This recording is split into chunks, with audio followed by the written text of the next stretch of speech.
This is Mindfulness with Richard Clarke. Listen, reflect, and deeply meditate. We live in an age. Much of modern life teaches you to look for happiness in special moments. Vacations, achievements, celebrations, purchases, and major events are also often presented at the places where joy lives. Yet these moments occupy only a small portion of life. Most of your days are ordinary days. You wake up, you make coffee or tea, you speak with a friend, you water plants, you walk down a familiar street, you prepare a meal, the sun rises and sets, the seasons change. Mindfulness invites you to discover that these ordinary moments are not obstacles standing in between you and happiness. They are the very substance of your life. Ordinary moments can be sources of joy. If this touches you, please like, subscribe, ring the bell, and leave a comment. Welcome. This is Richard Clarke, and today I'll talk about the joys of ordinary living. Most people spend years postponing joy. The mind says that life will improve after the next accomplishment, the next move, the next solution to a problem. This habit can continue into later life. Yet aging often presents a different invitation. Life begins to slow.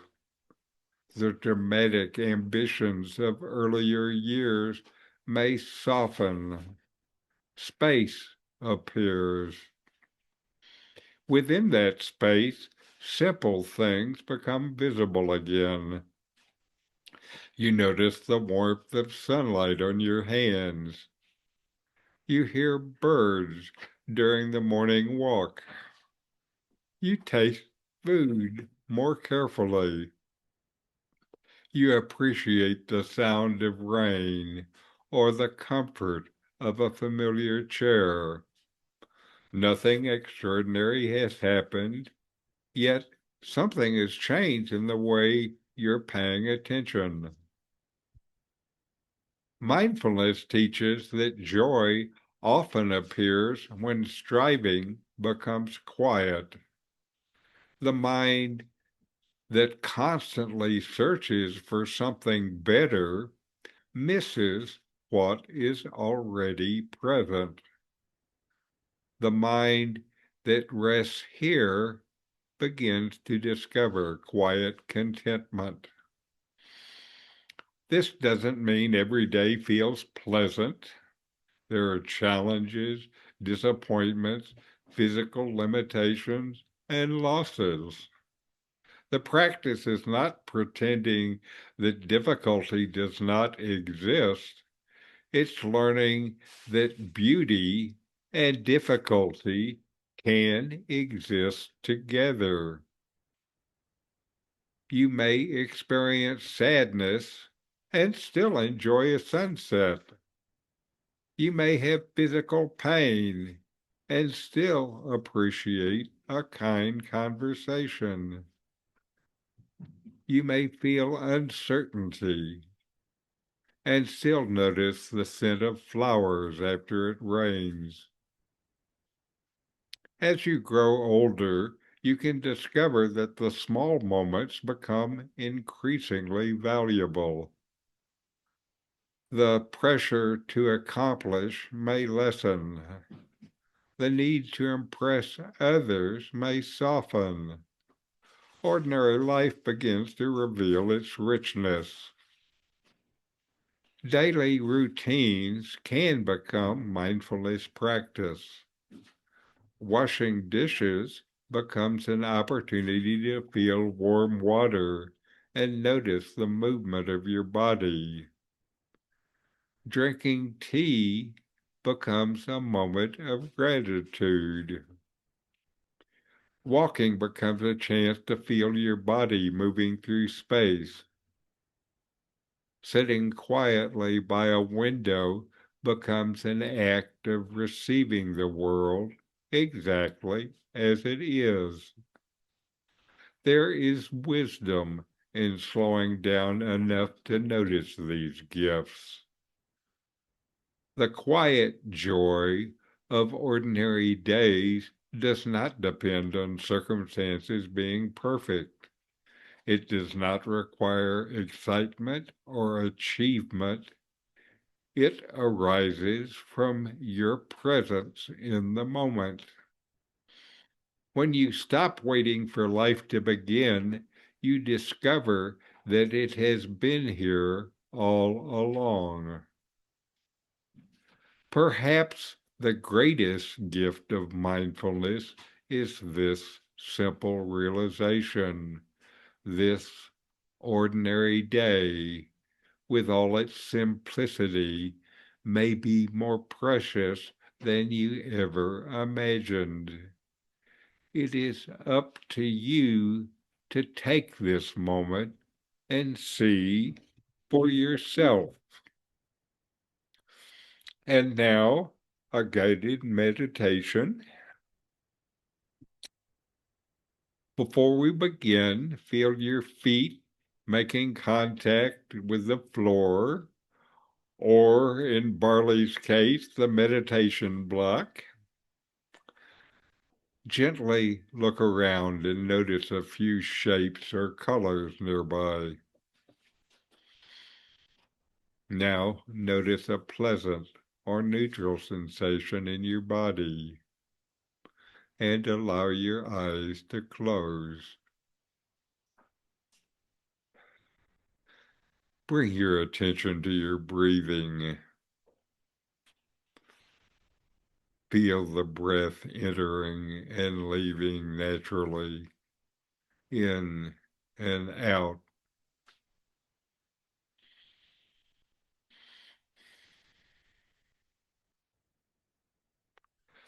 Allow yourself to remember an ordinary moment that brought you quiet happiness. Maybe it's drinking coffee, sitting outside, walking, reading, or speaking with someone you love.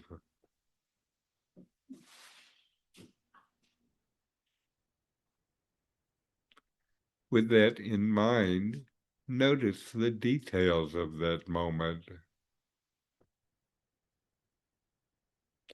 What did you see? What did you hear? How did your body feel?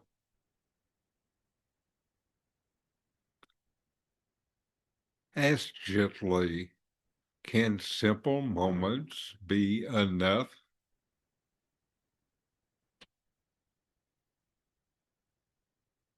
What small joys are already present in my life?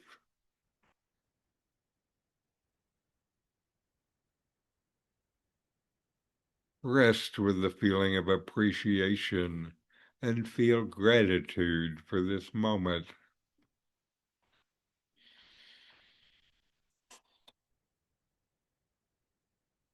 Let these words arise quietly. This day is enough.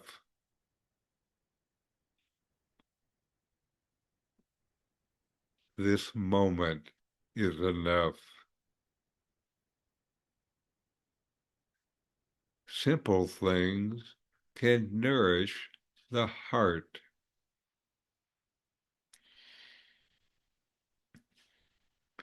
And sit for several breaths in silence.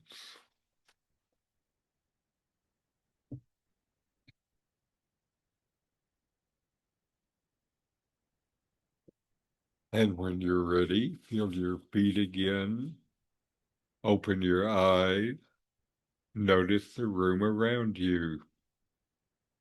And carry this awareness into the ordinary moments waiting for you today. As you move through the coming days, remember that much of life arrives quietly. Joy often enters through familiar doors. It appears in small routines, kind conversations, morning light, and moments of stillness. May you walk gently through your days, seeing that nothing ordinary is ever truly ordinary when it's met with full awareness.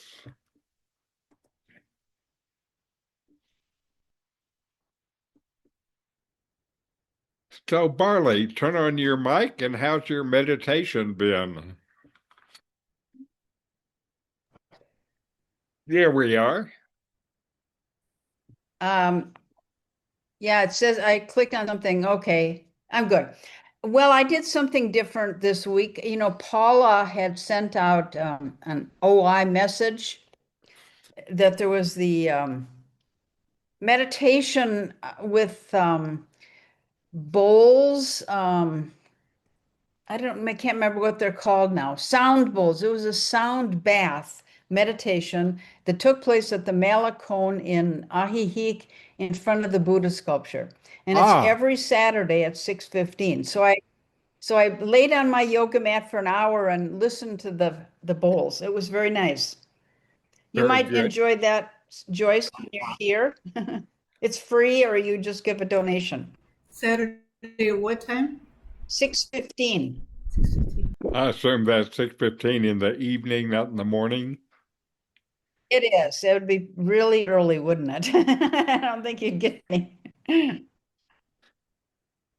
Well, good. And again, I think it's wonderful that you keep trying different ways to do this and to be mindful. And, that's one of the ways we learn to bring it into our lives.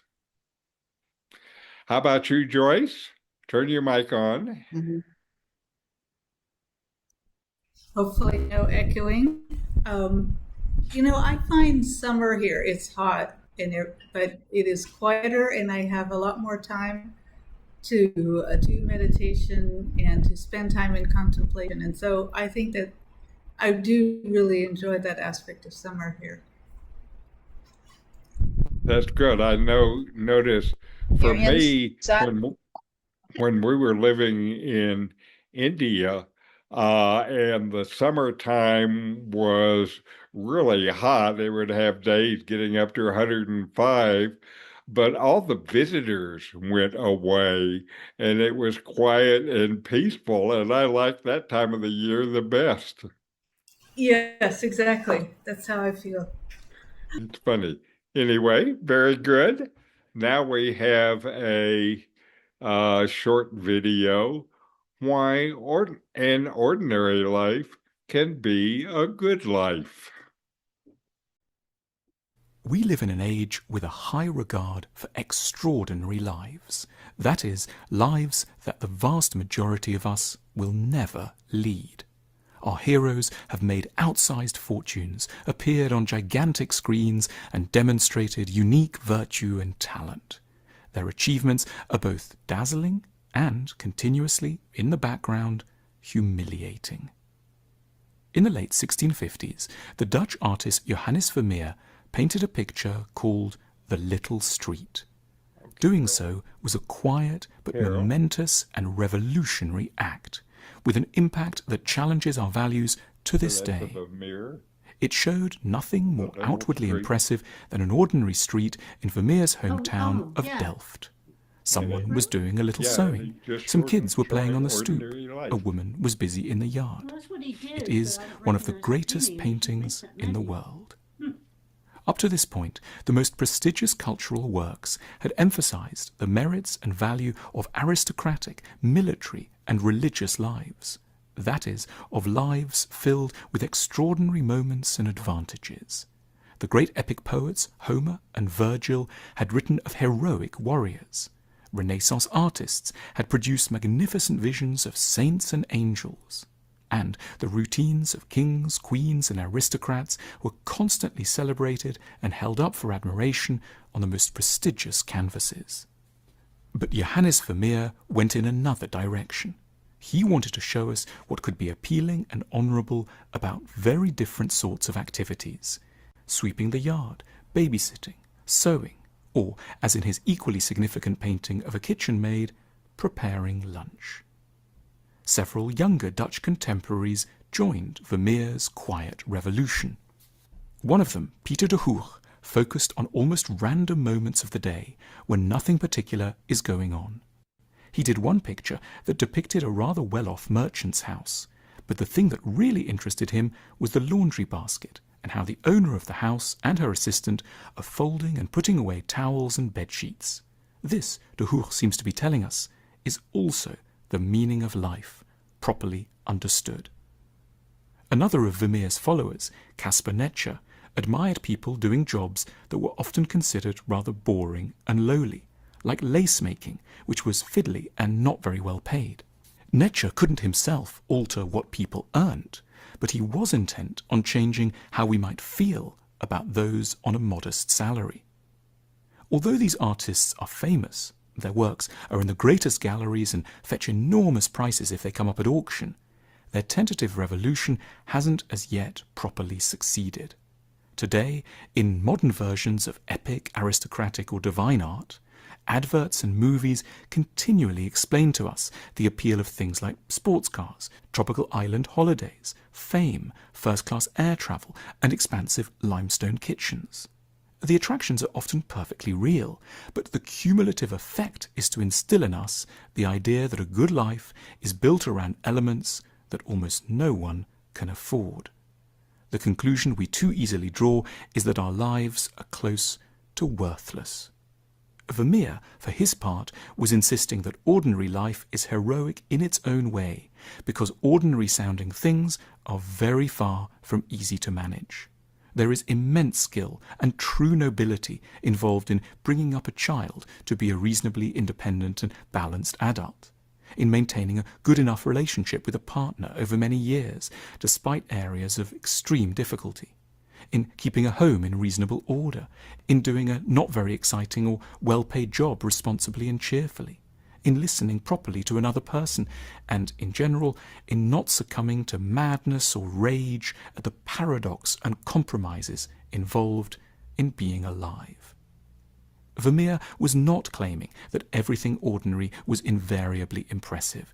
He was merely directing us with grace to the idea that there are a host of things that we too often ignore and that happen to be both ordinary and good.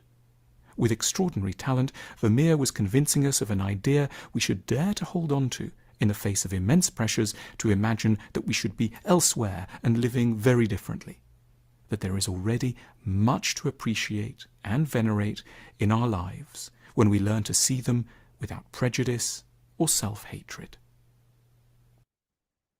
And now for meditation. Mindfulness is present moment awareness, paying attention on purpose in the present moment, non-judgmentally, fully receive whatever is experienced, then let it go.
All right. And we'll close with a short chant. Om Shanti, Shanti, Shanti. Om. Peace, peace, peace.